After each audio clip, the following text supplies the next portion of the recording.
gentle maiden dwelleth named Young Young, the one of Cocoa.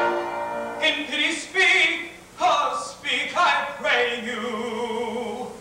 And who are you who ask this question?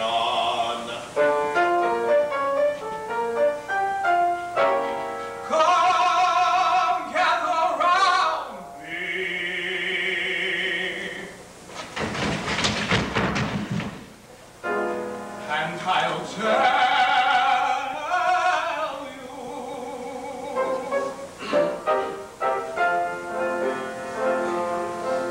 A wandering minstrel, I, a thing of shreds and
a member of the Titty-Poo Town Band. It was my duty to pass the cup round for contributions. While discharging this delicate office, I saw Yum Yum. We loved each other at once, but she was betrothed to her guardian Coco, a cheap tailor, and I saw that my suit was hopeless.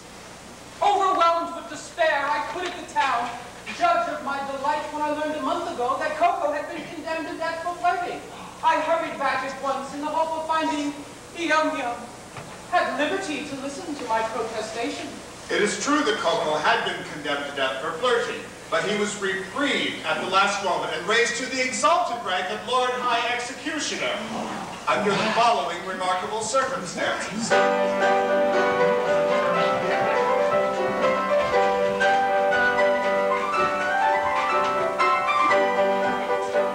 Our great Mikado, virtuous man, when he to rule our land began, resolved to try a plan whereby young men might best be steady. So he decreed in words succinct that all who flirted, leered or winked, unless connubially, should forthwith be beheaded, beheaded, beheaded, should forthwith be beheaded.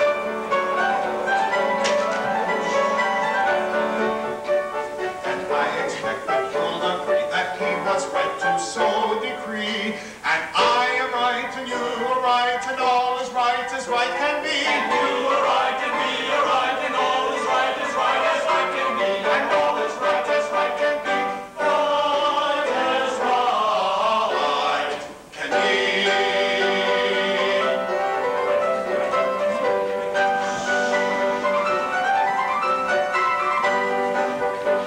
This stern decree you'll understand, cause greatness made throughout the land, for young and old and shy and bold were equally affected. The youth who winked a roving eye or breathed a non-connubial sigh was thereupon condemned to die. He usually objected, objected, objected.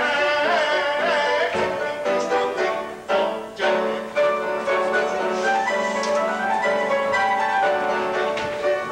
And we are right, nothing to say, to argue in this kind of way. And I am right and you are right and everything is quite correct. And you are right and we are right, and everything is quite correct. And everything is quite correct. All is quite correct.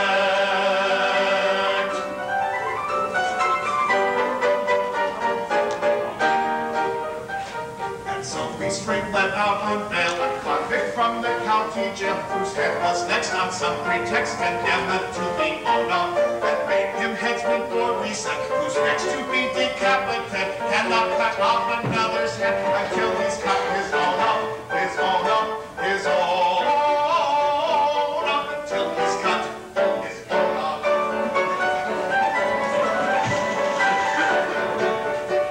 And we are right, I think you say, to argue in this kind of way. And I am right and you are right and all is right to run there. And you are right and we are right, and all is right. And I am right and we are right.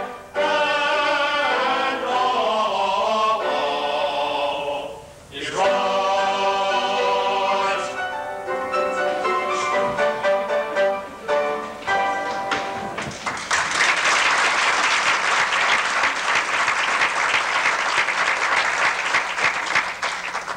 Coco, the cheap teller, Lord High Executioner of Titty-Poo, why, that's the highest rank a citizen can attain. It is.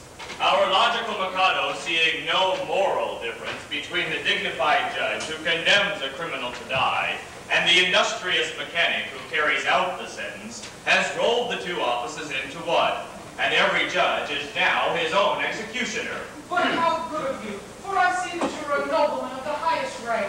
And condescend to tell all this to me, a mere strolling minstrel. Don't mention it. I am, in point of fact, a particularly haughty and exclusive person of pre-Adamite ancestral descent.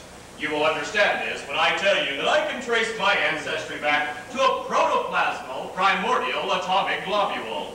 Consequently, my family pride is something inconceivable. I can't help it. I was born sneering. But I struggle hard to overcome this defect. I mortify my pride continually. When all the great officers of state reside in a body because they were too proud to serve under an ex-tailor, did I not unhesitatingly accept all their posts at once? And the salaries attached to them, you did. It is, consequently, my degrading duty to serve this upstart as First Lord of the Treasury, Lord Chief Justice, Commander-in-Chief, Lord High Admiral, Master of the Buckets, Groom of the Backstairs, Archbishop of Timbuktu, and Lord Mayor, both acting and elect, all rolled into one, and at a salary, a poobah paid for his services. I, a salaried minion. But I do it. It revolts me, but I do it. And it does you credit. But I don't stop at that. I go and dine with middle-class people on reasonable terms. I dance at cheap suburban parties for a moderate fee. I accept refreshment at any hand, however lowly. I also retail state secrets at a very low figure. For instance, any further information about Yum Yum would come under the head of a state secret. Another insult. And I think a light one.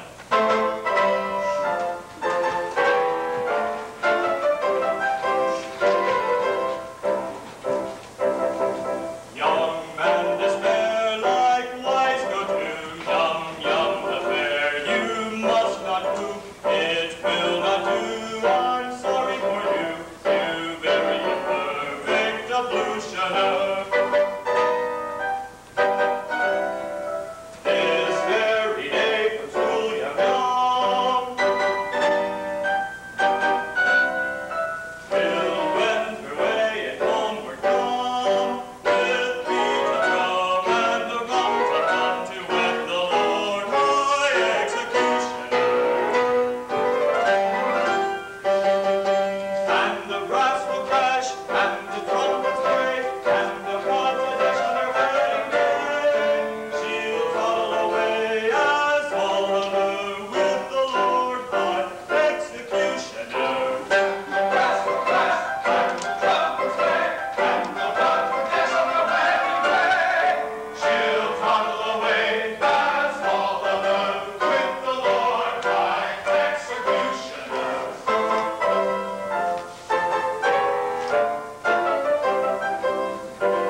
Yum Yum, this day to cocoa is to be united. The truth is, as you have recited. But here he comes, equipped as suits his station. He'll give you any further information.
taken from the county jail by a set of curious chances, liberated then on bail, on the unrecognizances, wafted by a favoring gale, as one sometimes is in trances, to a height that few can scale, save by long and weary dances, surely never had a male, under such like circumstances, so adventurous a tale, which may rank with his most romances, taken from the county jail, by a set of curious chances, surely never had a male, so adventurous a tale. Defer to the Lord by execution. Defer to the noble Lord, by execution. Bow down, to the Lord by execution. Defer to the noble Lord by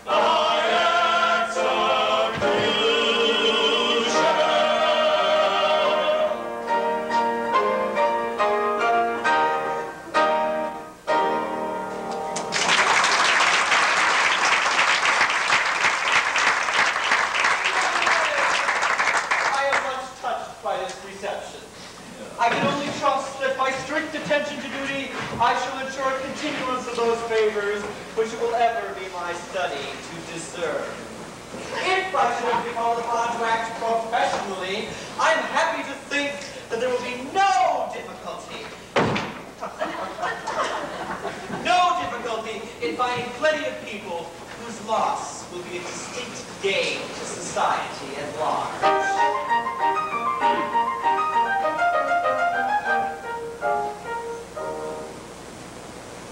As someday it may happen that a victim must be found, I've got a little list.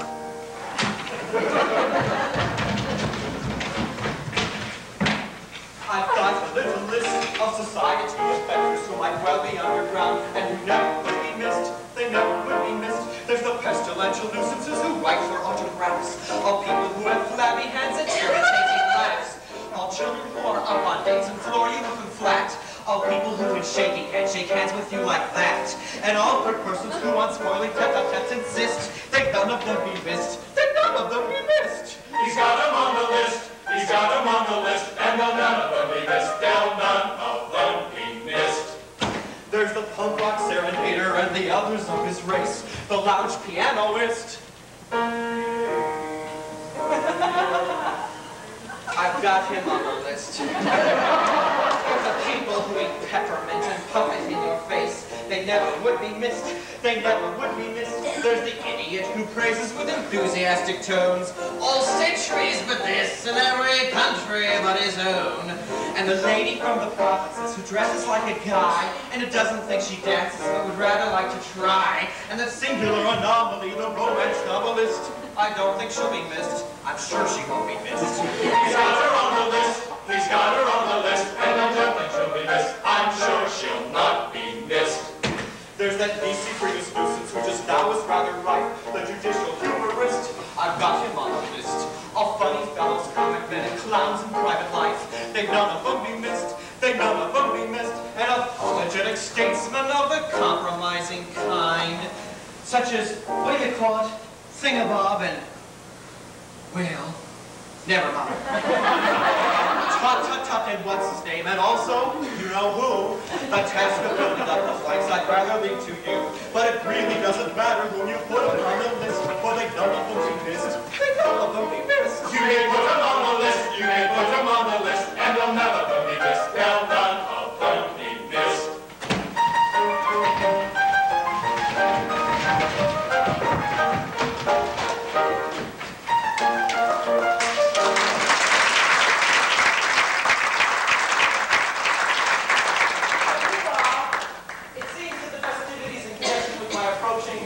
Must last a week. I should like to do it handsomely, and I want to consult you as to the amount I ought to spend on it. Of course, in which of my capacities as First Lord of the Treasury, Lord Chamberlain, Attorney General, Chancellor of the Exchequer, Privy Purse, or Private Secretary? Well, suppose we say as private secretary. Speaking as your Private secretary, I should say that as the city will have to pay for it. Don't stint yourself, do it well. Exactly. As the city will have to pay for it, that is your advice. As private secretary, Of course, you will understand that as Chancellor of the Exchequer, I am bound to see the due economy observed. But you said just now, don't stint yourself, do it well. As private secretary, And now you say the due economy must be observed. As Chancellor of the Exchequer. I see. Well, come over here where the Chancellor can't hear us. Now then, as my solicitor, how do you advise me to deal with this difficulty? Oh, as your solicitor, I should have no hesitation in saying, chance it. Thank you. I will. If it were not that, as Lord Chief Justice, I am bound to see that the law isn't violated. I see. Well, come over here where the Chief Justice can't hear us.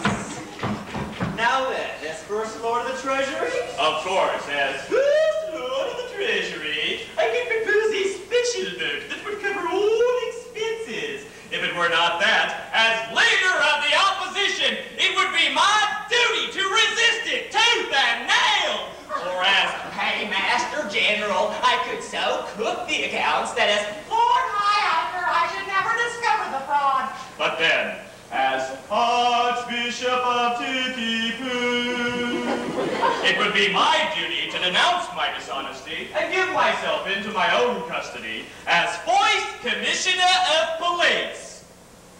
That's extremely awkward. I don't say all these distinguished people couldn't be squared, but it is right to tell you that they wouldn't be sufficiently degraded in their own estimation unless they are insulted with a very considerable bribe. The matter shall have my careful consideration. Oh, but my bride and her sisters approach. Any little compliment on your part, such as an abject grovel and a characteristic Japanese attitude, would be esteemed a great favor. No!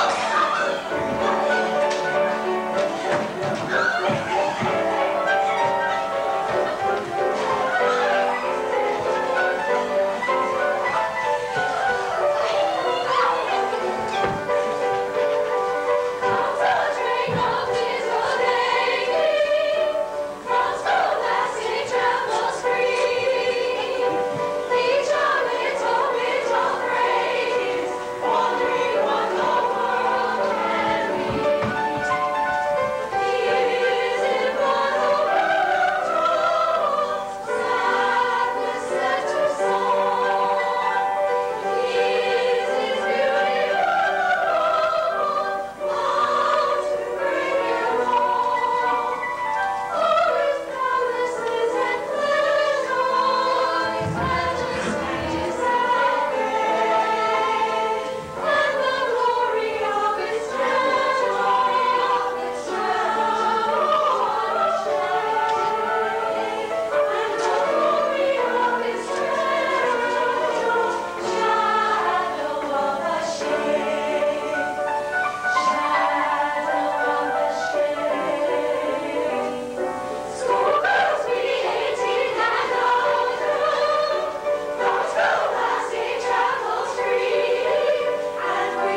Chamberlain? I have known it done.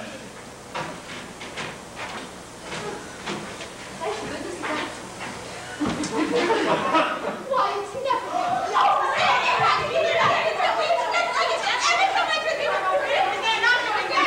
No, I beg your pardon. Will you present me? Oh, this is really One at a time, if you please. If you please, he's the gentleman who used to play so beautifully on the Marine Parade. Yes. I think that was the name of the instrument. Sir, I have the misfortune to love your ward, Yum Yum. Oh, I know I deserve your anger. Anger? Not a bit, my boy. I love her myself. Charming little thing, isn't she? Pretty eyes, nice hair, taking little thing altogether. So glad to hear my opinion backed by such a competent authority. Thank you very much. Goodbye. Take him away. I beg your pardon, but what is this? Customer come to try on? That is a tremendous swell. Go away, little girls. Can't talk to little girls like you. Go away. There's dears. Allow me to present you to these are my 3 wards. The one in the middle is my bride-elect. What do you want me to do to them? Mind you, I will not kiss them. Oh, no. You shan't kiss them. A little bow, a mere nothing. You didn't mean it, you know. It goes against the grain. They are not young ladies. They are young persons. Come, make an effort. Make an effort. There's a good nobleman. Well, I shan't mean it. How do you do, little girls? How do you do? Oh, my protoplasmal ancestors. That's very good. I see nothing to laugh at. It gives me great pain to say, how do you do, little girls? How do you do? To young persons. I am not in the habit of saying, how do you do, little girls? How do you do? To anybody under the rank of a stockbroker. Don't laugh at him. He can't help but he's under treatment for it. They just don't understand the delicacy of your position. We know how delicate it is, don't we? Oh, I should say we do. How a nobleman of your importance does it at all is a thing I never shall, never will understand.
Yum Yum. At last we're alone. I've searched you night and day for 3 weeks in the belief that your guardian had been beheaded, and I find you are about to be married this afternoon. Alas, yes. But you do not love him. Alas, no. Modified rapture. Why do you not refuse him? What good would that do? He's my guardian. He wouldn't let me marry you. But I would wait until you were of age. You forget that in Japan, girls do not arrive at years of discretion until they are 50. True, from 17 to 49 are considered years of indiscretion. Besides, a wandering minstrel who plays a wind instrument outside tea houses is hardly a fitting husband for a ward of a Lord High Executioner. But shall I tell her? Yes, she will not betray me. What if it should prove that after all, I am no musician? There, I knew it directly I heard you play. Well, what if it should prove that I am no other than the son of His Majesty the Mikado? The son of the Mikado? But why is your Highness disguised? And what has your Highness done? And will your Highness promise never to do it again? Some years ago, I had the misfortune to captivate Katasha, an elderly woman of my father's court, who misconstrued my customary affability into expressions of affection, and claimed me in marriage under my father's law. My father, the Lucius Junius Brutus of his race, ordered me to marry her within the week, or perish ignominiously on the scaffold. That night, I fled his court, and assuming the disguise of the second trombone, joined the band in which you found me, and I had the happiness of seeing you. If you please, I think your Highness had better not come too near. The laws against flirting are excessively severe. But we're alone, no one can see us. Still, that doesn't make it right. To flirt is capital. It is capital. We must obey the law. Deuce take the law. I wish it would. But it won't. If it were not for that, how happy we should be. Happy indeed. If it weren't for the law, we should be sitting side by side, and like that. Instead of being obliged to stay half a mile off, like that. We should be gazing into each other's eyes, like that. Breathing sighs of unutterable love. Like that. With our arms around each other's waists, like that. Yes, if it wasn't for the law. If it wasn't for the law. As it is, of course, we couldn't do anything of the kind. But not for worlds. Being engaged to Coco, you know. Being engaged to Coco. Were you not to Coco Whitehead, I would say in tender tone, loved one, let us be united, let us be each other's own. I would merge all rank and station, worldly spheres are not to us, and to mark my admiration, I would kiss you fondly thus. I would kiss you fondly thus. Oh, I'm engaged to Coco, to embrace you thus far from home. Just make me feel a joke, I feel like I should get to.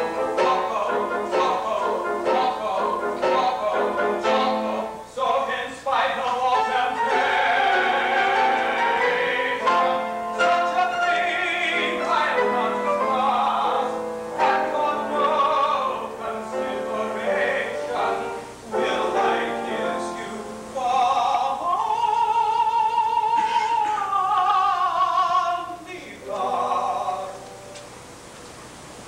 Will I kiss you fondly thus?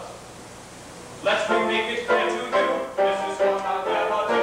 This or this, or this, or this. This is what I'll never do. This or this, or this, or this. This is what I'll never do. I'll never do. Or this, this.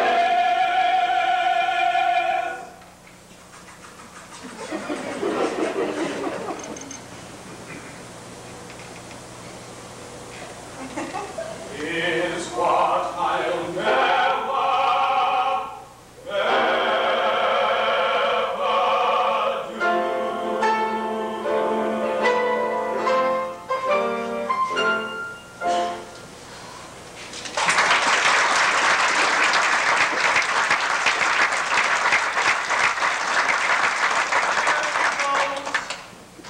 To think how entirely my future happiness is wrapped up in that little parcel.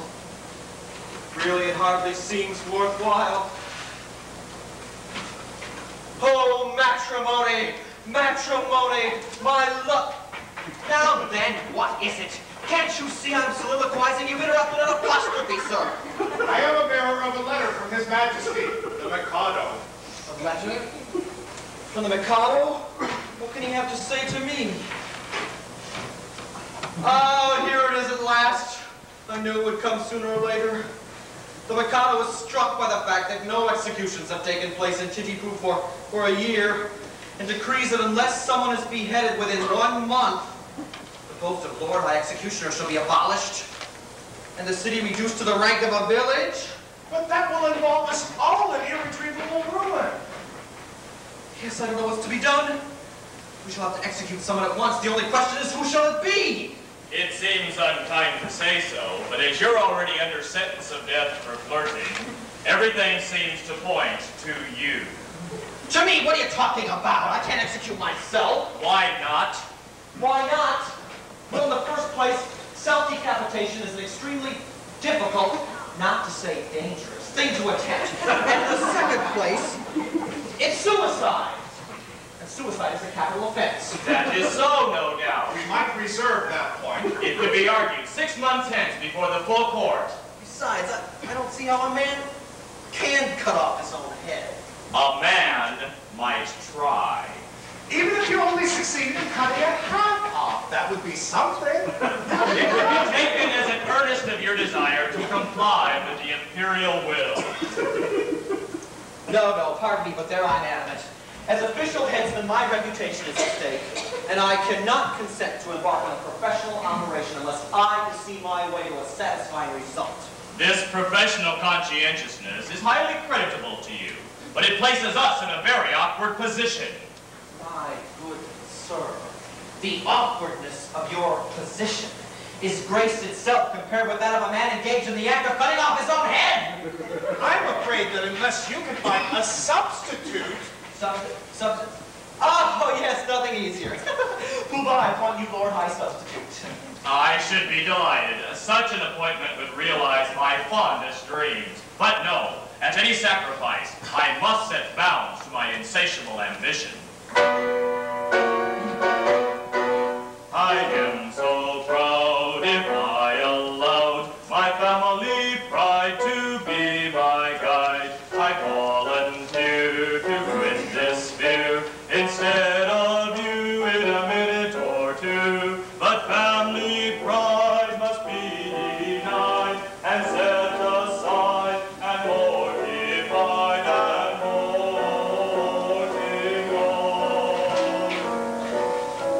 Migrated teams with endless schemes, both good and new, for titty-boo, by life with the benefit that I diffuse the town which moves. Now every man to aid his clan should plot and plan as best he can.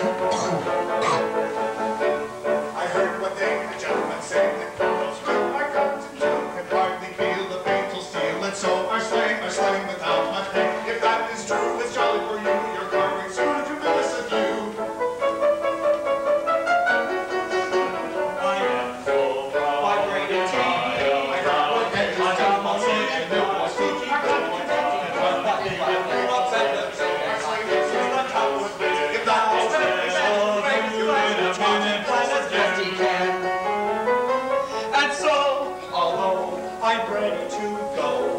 Recollect where disrespected, I neglect to thus affect the saying correct.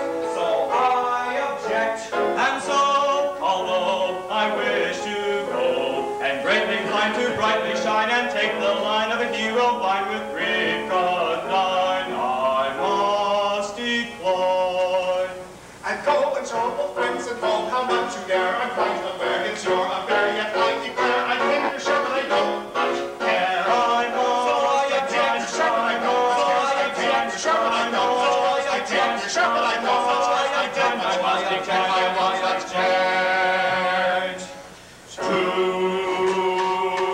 Sit in solemn silence in a dark dock, in a pestilential prison with a lifelong lock, awaiting the cessation of a short, sharp shock from a cheap and chippy chopper on a big black block, to sit in solemn silence in a dull, dark dock, in a pestilential prison with a lifelong lock, awaiting the cessation of a short, sharp shock from a cheap and chippy chopper on a big black block, a dull, dark dock, a lifelong lock, a short, sharp shock, a big black block, to sit in solemn silence in a pestilential prison and awaiting the cessation from a cheap and chippy chopper on a big black block.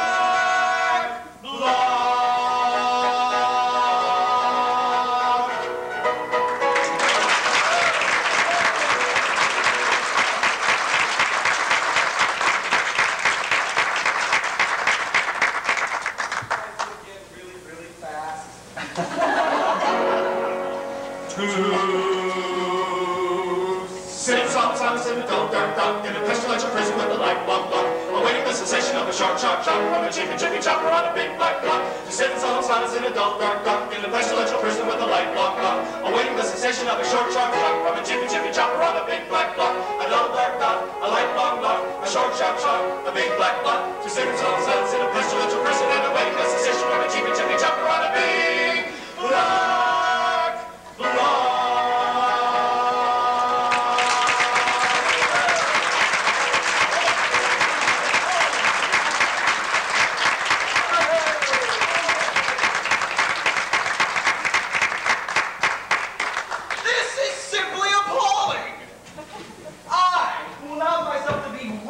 At the last moment, simply in order to benefit my native village, am now required to die within a month, and that by a man whom I've loaded with honors.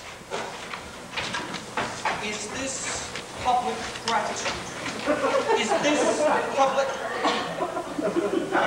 Go away, sir! How dare you? Am I never to be permitted to soliloquize? Don't mind me.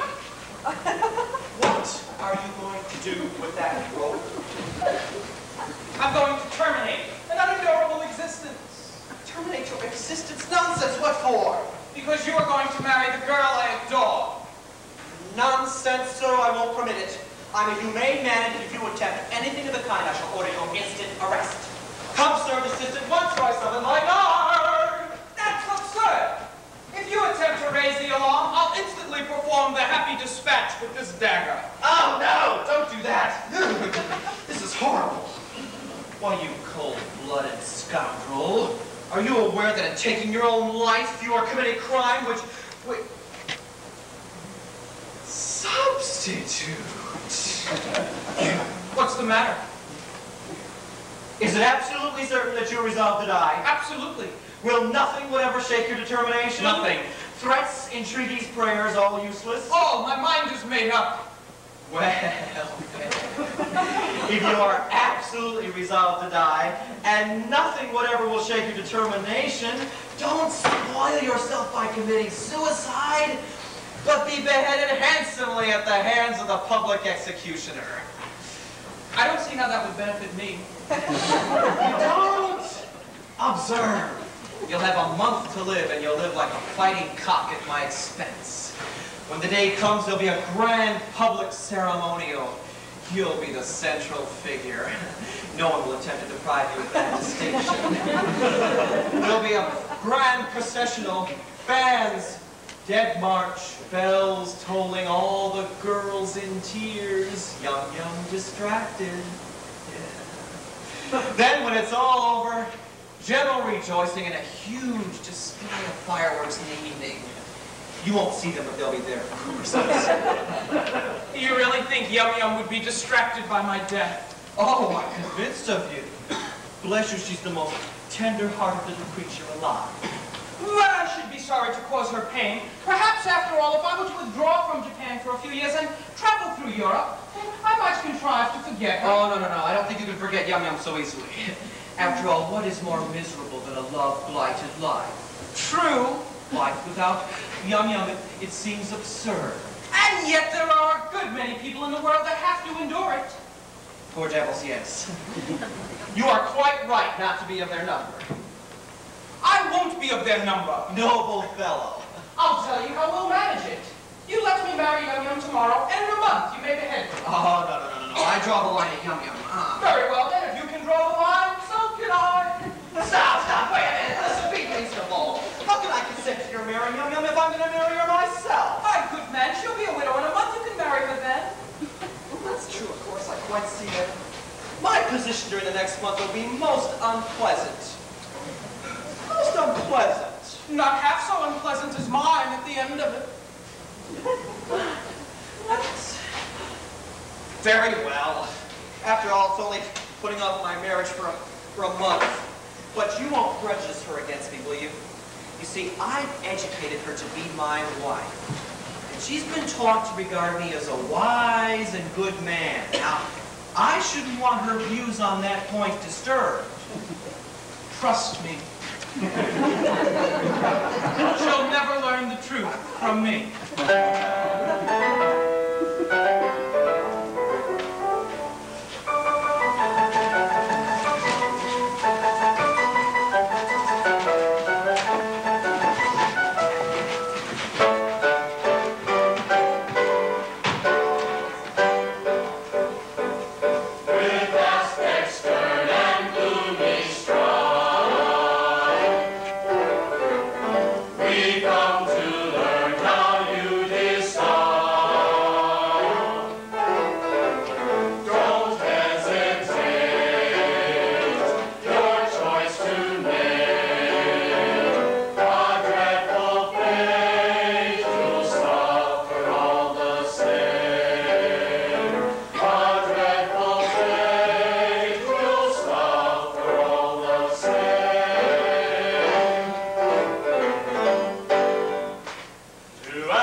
Congratulate me, gentlemen, I found a volunteer. A Japanese equivalent of here.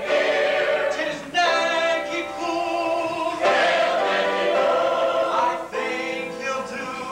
Yes, he'll do. He yields his life if I Yum Yum surrender. Now I adore that girl with passion tender, and could not yield her with a ready will, or her a lot, if I did not adore myself with passion tender still, with passion tender still. Ah, yes, he loves himself with passion tender still. Take her. She's yours.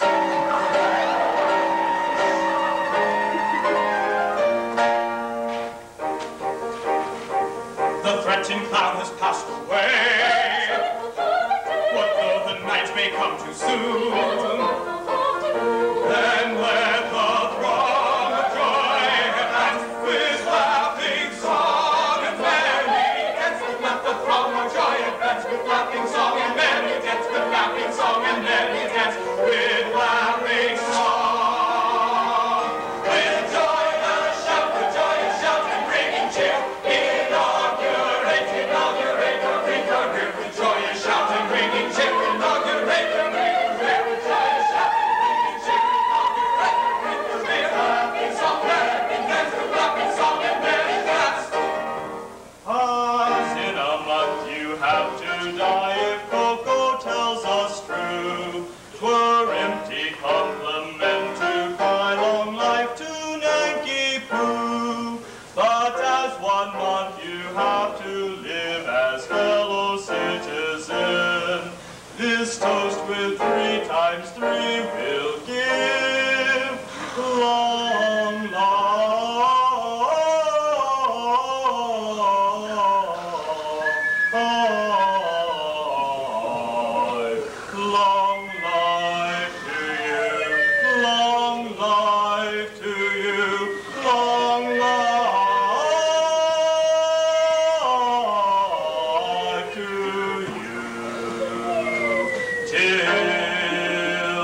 thy heart unkind, give me my place, O fool, O blind, O rash, O base, thy heart unkind, give me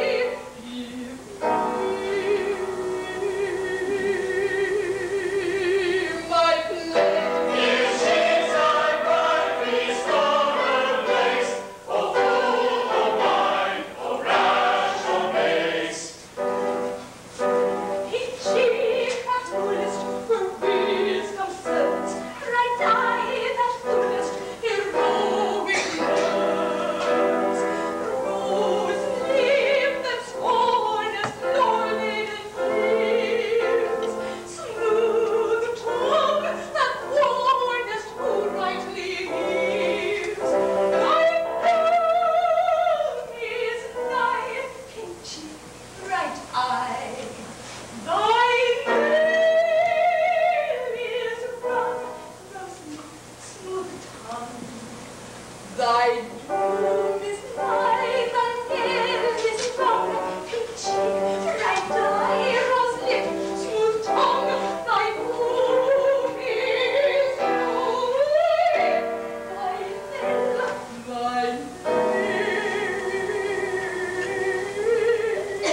yes, I'm indeed beautiful.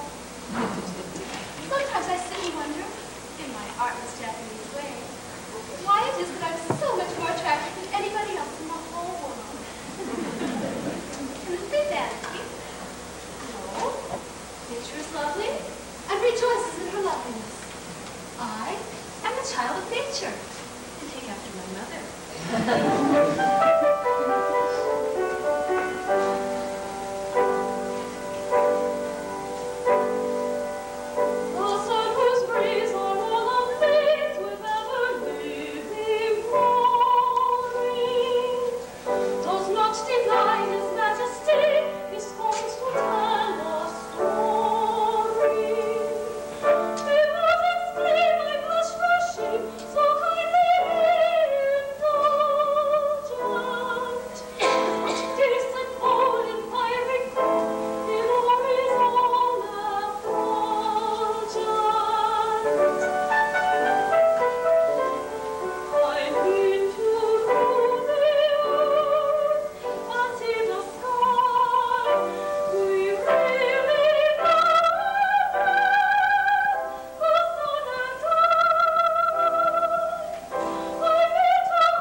Married happiness before us. I'm at that rate. This interview has lasted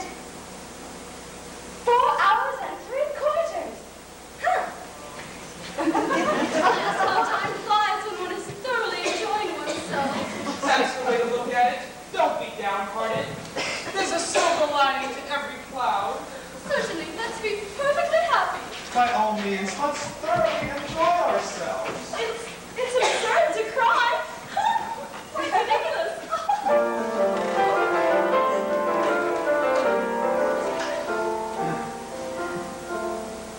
Bright little poetic day, Joyous shall we give thee greeting, with our heart thou fleeting. Fickle moment, pretty stay.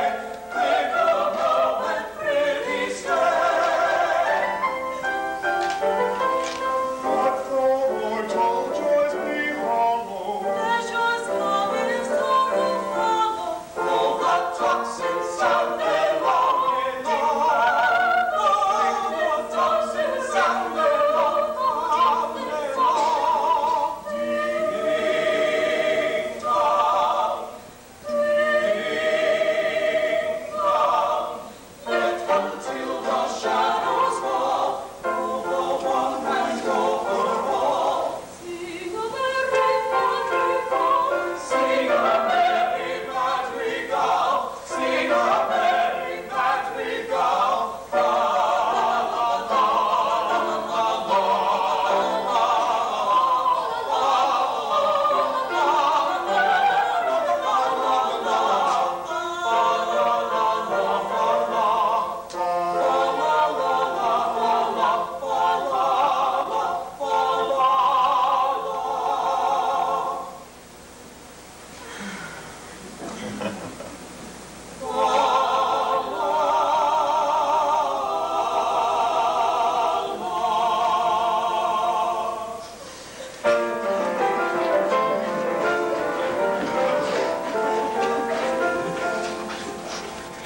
that was going already dear.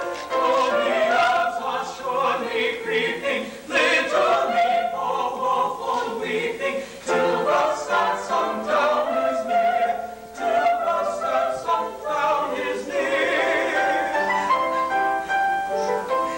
Oh, must in the cup of sorrow, I today am not tomorrow. this cup goes of every happy soul. This the dose of every soul. This the dose. Ding dong, ding dong. Yet until no shadows fall, sooner later overall. Sing a merry madrigal, Sing a merry madrigal, sing a merry madrigal, fa la la la la la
Oh, never mind me. I'm afraid we're distressing you. No, I must learn to get used to it. Only please do it by degrees. Begin by putting your arm around her waist. There, let me get used to that first. Oh, wouldn't you like to retire? It must pain you to see us so affectionate. No, I must learn to bear it. Now oblige me by allowing her head to rest on your shoulder. Like that? I'm much obliged to you. Now, kiss her. Oh, torture. Come, bear up. After all, it's only for a moment. No, it's no use deluding oneself with false hopes. What do you mean? My child, my poor child. How shall I break it to her? My little bride that was to have been. Was to have been? Yes, you never can be mine. Oh, I'm so glad. I've just ascertained that by the Mikado's law, when a married man is beheaded, his wife is buried alive. Buried alive? Buried alive. It's a most unpleasant death. But whom did you get that from? Oh, from Puma. He's my solicitor. Well, he may be mistaken. So I thought. So I consulted the Attorney General, the Lord Chief Justice, the Master of the Rolls, the Judge Ordinary, and the Lord Chancellor. They're all of the same opinion. Never knew such unanimity on a point of law in my life. But stop a bit. This law has never been put in force. Not yet. You see, flirting is the only crime punishable with decapitation. And we know married men never flirt. Of course they don't. I quite forgot. I suppose I may take it that my dream of happiness is at an end. Darling, I don't want to appear selfish, and I love you with all my heart. I don't suppose I shall ever love anybody else half as much. But when I agreed to marry you, my father, I had no idea that I should have to be buried alive in a month. Nor I. It's the very first I've heard of it. It makes a difference, doesn't it? It does make a difference, of course. You see, burial alive, it's such a stuffy death. I'd call it a beast of a death. You see my difficulty, don't you? Yes, and I see my own. If I insist on you carrying out your promise, I doom you to a hideous death. If I release you, you marry Coco at once.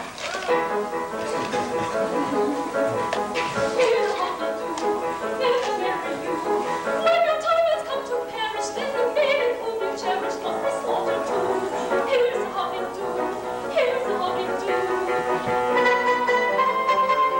Here's a pretty mass, hidden among the lass.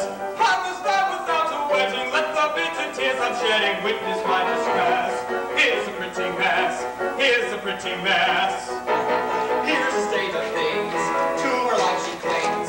Matrimonial devotion doesn't seem to suit her notion. Burial it brings. Here's the state of things. Here's the state of things. With a passion that's intense, I wish a man could talk, but the laws of common sense we ought to talk. If what he says is true, 'tis death to marry you. Here's a pretty state of things. Here's a pretty how we do. Here's a pretty state of things. A pretty state of things. Here's how we do. Here's a how we do. Here's how we do. For if what he says is true, I cannot marry you. Here's a pretty, pretty state of things. Here's a pretty howdy do.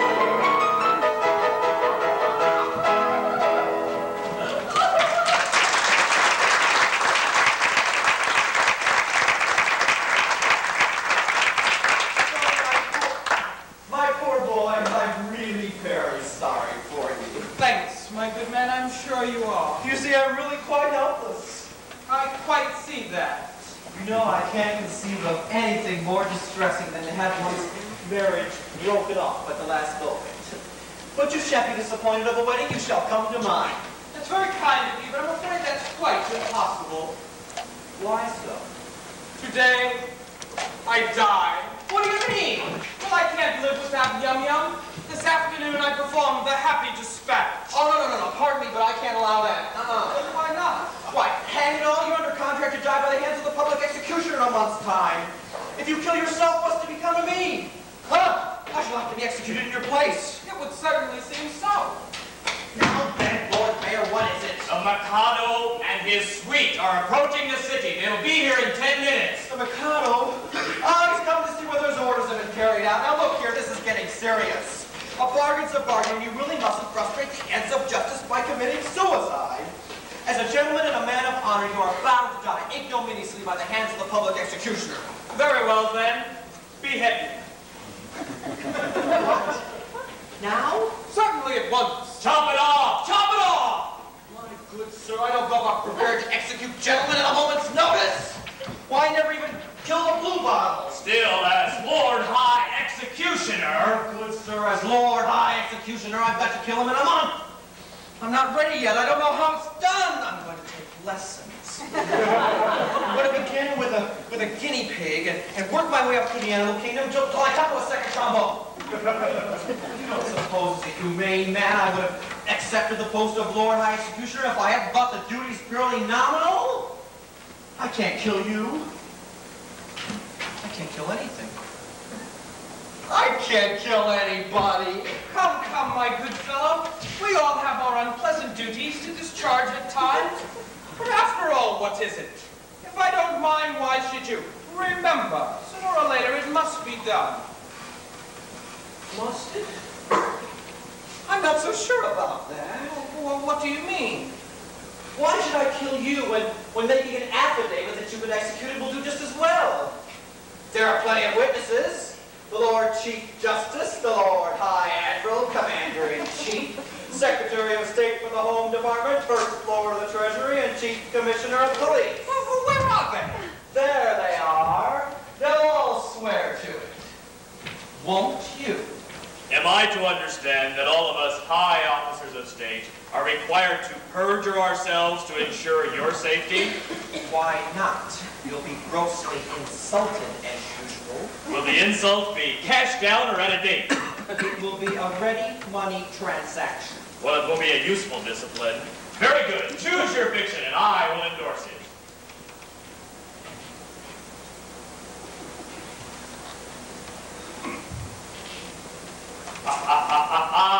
Family pride. Take that, my buck. But I tell you, life without Yum Yum. Oh, Yum Yum Yum, bother Yum Yum. Here, Commissioner, go and fetch Yum Yum. Take Yum Yum and marry Yum Yum, only go away and never come back here again. Oh, there she is. Yum Yum, are you particularly busy? Not particularly. 5 minutes to spare?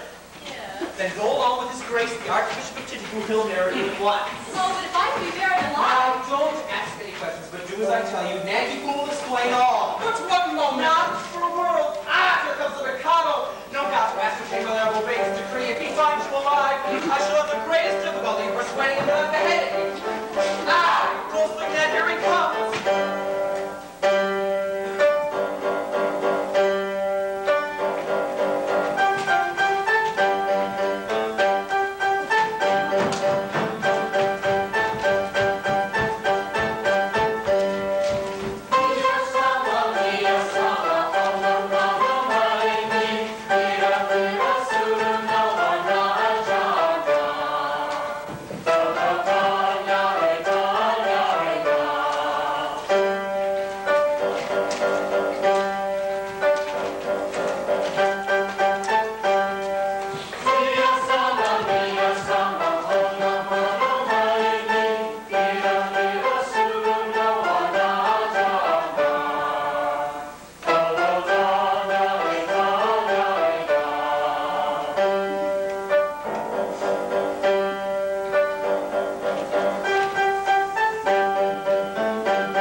Each evil liver a running river of harmless merriment.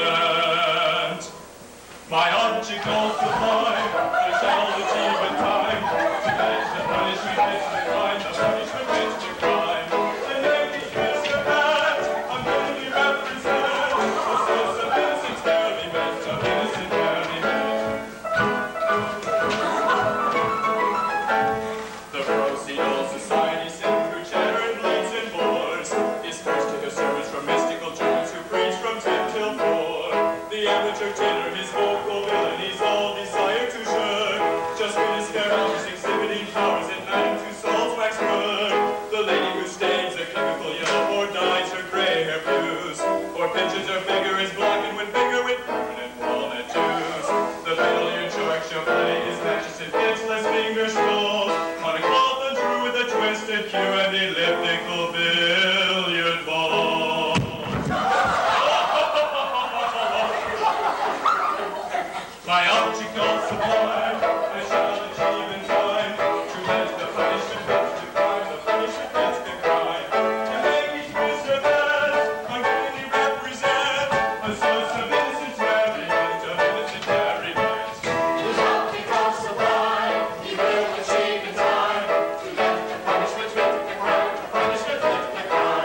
I guess the object of your Majesty's visit, your wishes have been attended to, the execution has taken place. Oh, you've had an execution, have you? Yes, the coroner has just handed me his certificate. I am the coroner. And this is the certificate of his death. In Titipu, in the presence of the Lord Chancellor, the Lord High Mayor, the Secretary of State for the Homes Department, and the groom of the second floor front. They were all present, Your Majesty. I counted them myself. Very good house. I wish we'd been in time for the performance. Oh, what a tough fellow he was, too. A man of gigantic strength. His struggles were something terrific. It really was a remarkable scene. Describe it.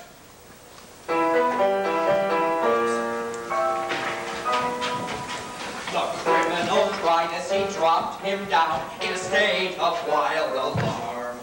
With a frightful, frantic, fearful frown, I bared my big right arm. I seized him by his little pigtail, and on his knees fell he. As he squirmed and struggled and gurgled and guggled, I drew my stinger steed. My stinger steed. Oh, never shall I forget the cry of shriek and Mommy, no! As I gnashed my teeth when from its sheath I drew my stinger steed. We know it well and cannot tell untrue around his tales. He always tries too hard to last, but every time he fails. He shivered and shook as he gave the sign for the stroke he didn't deserve. When all of a sudden his eyes met mine, and it seemed to brace his nerve. He nodded his head and kissed his hand and whistled, and never did he. As the saber true cut cleanly through his cervical vertebrae, his vertebrae. When a man's afraid, a beautiful maid is a cheering sight to see. And it's all my glad that all was sad but first my sight of thee. The terrible tale he tells us every truth is quite a breeze. And takes things at the prophet's back, the rounds to hold his knees. Now, though you'd have said that it was dead, for its owner dead was he. It stood on its neck with a smile well bred, and bowed 3 times to me. It was none of your impudent talk, and not but as humble as could be. For it clearly knew the deference due to a man of pedigree. Of pedigree. And it's oh my how that death he felt was a touching sight to see. Though trunkless yet, it couldn't forget the deference due to me. It's all to you, he speaks the truth whenever he finds his face. And in his face it all took place exactly as he said. Exactly, exactly, exactly, exactly as he said.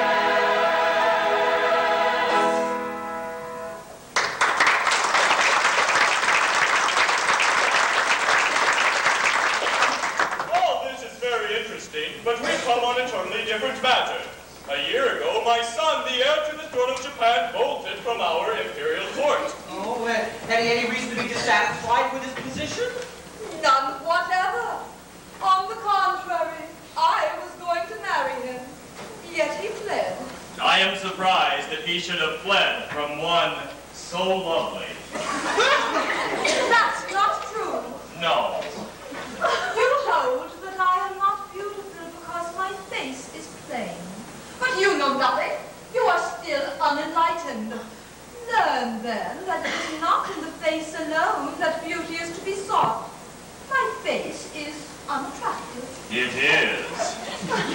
But I have a left shoulder blade that is a miracle of loveliness. People come miles to see it. My right elbow has a fascination that few can resist. Allow me. It is on view on Tuesdays and Fridays on presentation of visiting card. As for my circulation, it is the largest in the world. And yet he fled. And is now masquerading in this town, disguised as a second trombone. A second trombone? Yes. Would it be troubling you too much to ask you to produce him? He goes by the name of Nanki Fu. Nanki Fu. Well, it's really quite easy. That is, it's rather difficult. In point of fact, he's gone abroad. He's gone abroad. His address? Lenexa.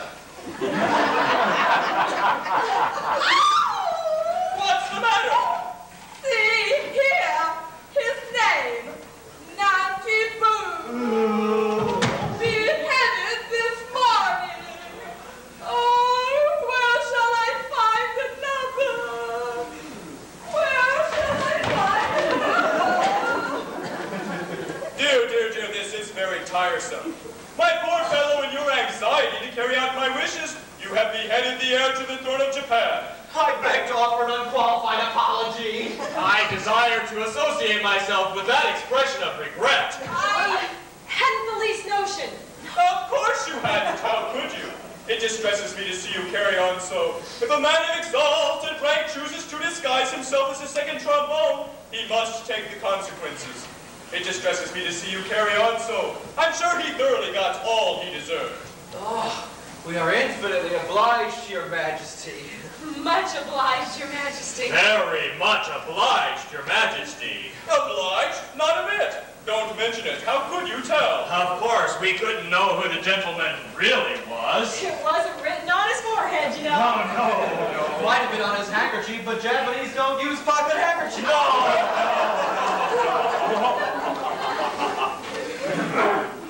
I forget the punishment for compassing the death of the heir apparent. Punishment? Yes. Something lingering with boiling oil in it, I fancy. Something of that sort. I think boiling oil occurs in it, but I'm not sure. I know it's lingering, but humorous. With either boiling oil or melted lead. Come, don't fret. I'm not a bit angry.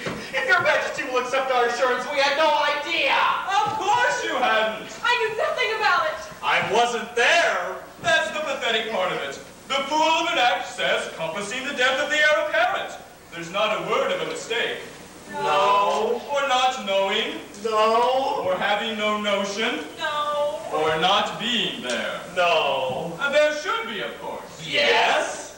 But there isn't. Oh. That's the slovenly way in which these acts are always drawn. But cheer up, don't worry. I'll have it altered the next session. Now, about your execution. Will after luncheon suit you? Can you wait till then? Oh, yes. We can wait till then. Fine. We'll make it after luncheon. I don't want any lunch. I'm really very sorry for you all, but it's an unjust world and virtue is triumphant only in theatrical performances.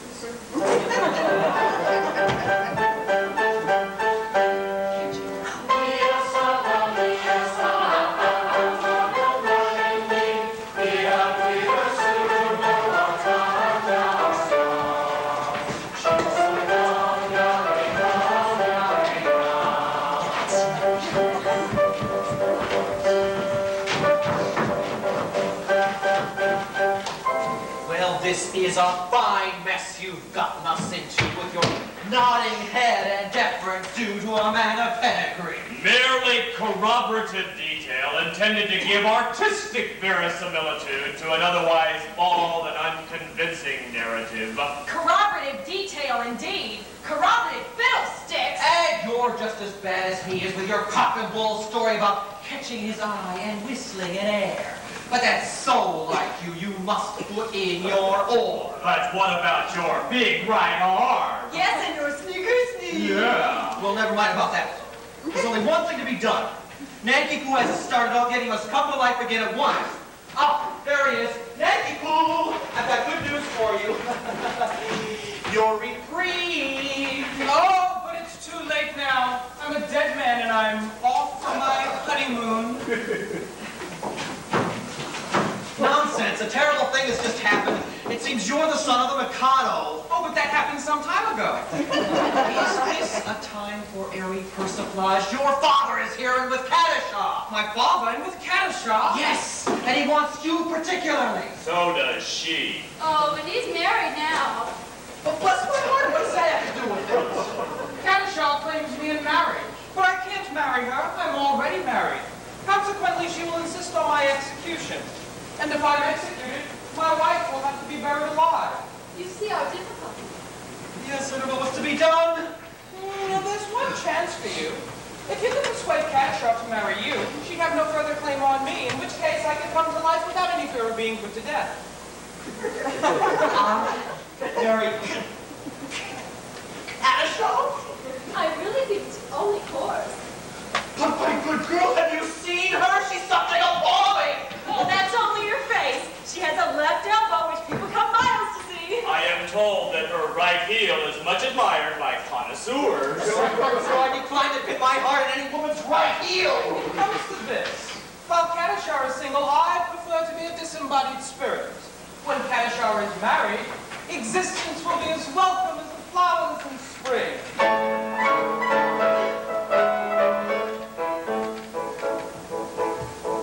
The flowers that bloom in the spring, tra-la, bring promise of merry sunshine. As we merrily dance and we sing, tra-la, we welcome the hope that they bring. Tra-la, of the summer of roses and wine, of the summer of roses and wine. And that's what we mean when we say that the thing is welcome as flowers that bloom in the spring. Tra-la-la-la-la, tra-la-la-la-la, flowers that bloom in the spring.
Am I to go through the weary round again, and at the same time, inform the simple youth who robbed me of my prey? I mean, my pupil? Just when his education was on the point of completion. Oh, where shall I find another? Here. Here. What? Cassia, for years I've loved you with a white-hot passion that is slowly but surely consuming my very vitals. Shrink not from me! If there is aught but woman's mercy in your heart, turn not away from a lovesick suppliant whose every fiber thrills at your tiniest touch. Under this mask of disgust, I have endeavored to conceal a passion whose inner fires are broiling the soul within me. But the fire will not be smothered. It defies all attempts at extinction and breaking forth all the more eagerly for its long restraint. It declares itself in words that cannot be weighed, that cannot be schooled, that should not be too severely criticized. I dare not hope for your love, but I will not live without it, darling. You, whose hands still reek with the blood of my betrothed, dare to address words of passion to the woman you have so foully wronged. I do. Accept my love now or I perish on the spot. Go to. Who knows so well as I that no one ever yet died of a broken heart? You know not what you say. Listen.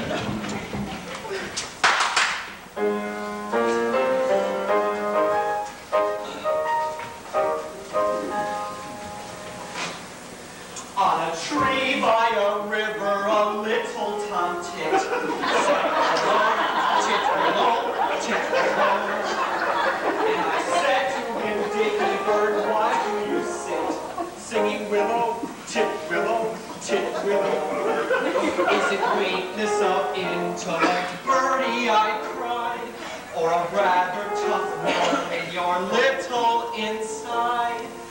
With a shake of his poor little head, he replied, oh, willow, tit-willow, tit-willow. He slapped at his chest as he sat on that bough, singing willow, tit-willow, tit-willow. And a cold perspiration bespangled his brow. Oh, willow, tit-willow, tit-willow. He sobbed and he sighed and a gurgle he gave. Then he plunged himself into the billowy wave. And an echo arose from the suicide's grave.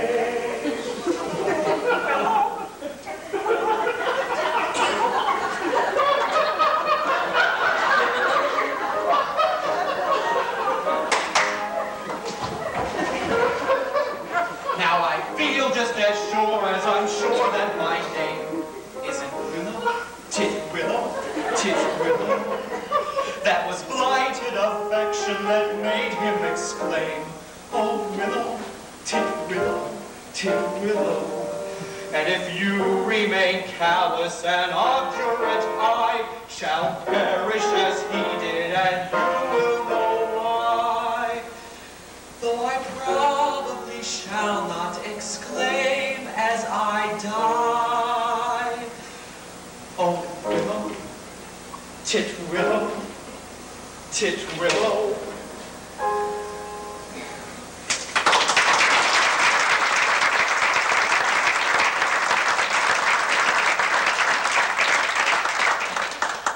Did he really die of love? He really, really did. All on account of a cruel little hen? Yes. A poor little chap? Oh, it's an affecting tale and quite true. I knew the bird intimately. Did you? He must have been very fond of her. Oh, his devotion was something extraordinary. Poor little chap. And if I refuse you, will you go and do the same? At once. Oh, no. No, you mustn't. Anything but that.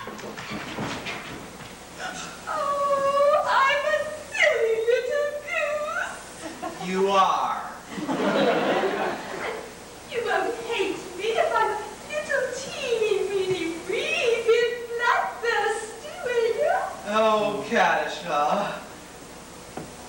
Is there not beauty even in bloodthirstiness? My idea, exactly! There is beauty in the bellow of the blast. There is random in the growling of the keel. There is eloquent uproaring when the lion is roaring and the tiger is the lashing of his tail. Yes, I'd like to see a tiger from the Congo or the Niger, but especially one lashing of his tail. Volcanoes have a splendor that screams, and earthquakes only terrify the domes. But to men who scientific, there is nothing that's terrific in the falling of a flight of thunder. Yes, in spite of all my meekness, if I have a little weakness, it's a passion for a flight of thunderbolts. If that is something very well,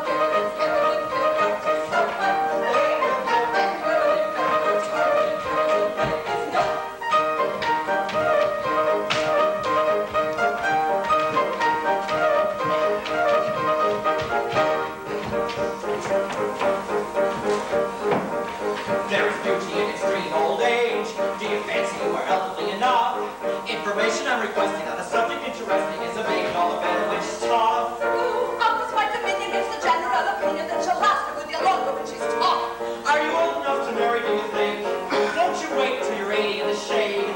There's a fascination for ending in a room that's romantic. Do you think you are sufficiently decayed? Oh, the matter not to mention, I have given some attention, and I think I am sufficiently decayed.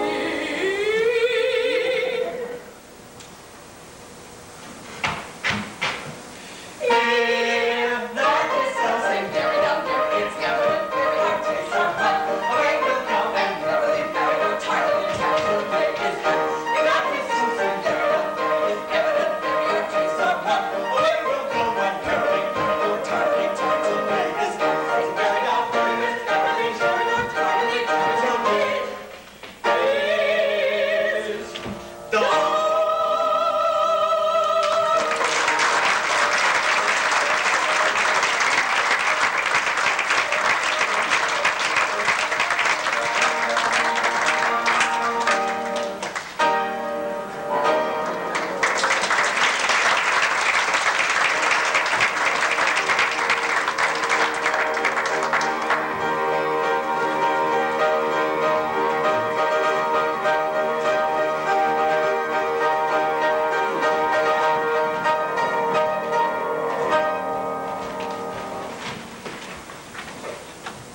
Well, then we've had a capital lunch and we're quite ready.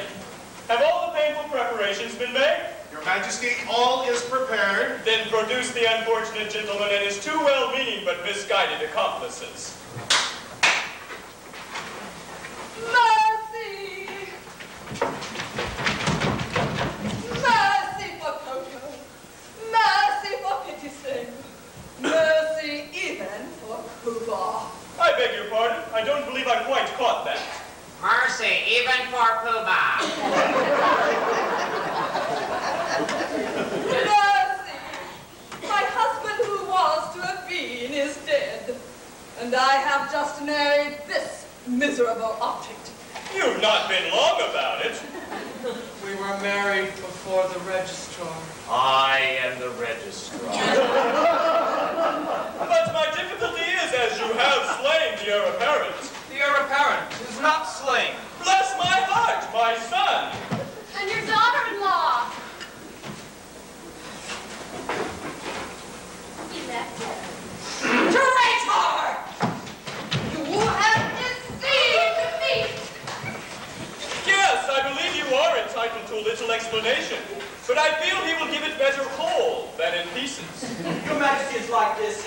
It is true that I did state that I had killed Naggy Poo. With most affecting particular, barely corroborative detail intended to give artistic verisimilitude to an otherwise bald and unpaid. Will you refrain from putting in your oar?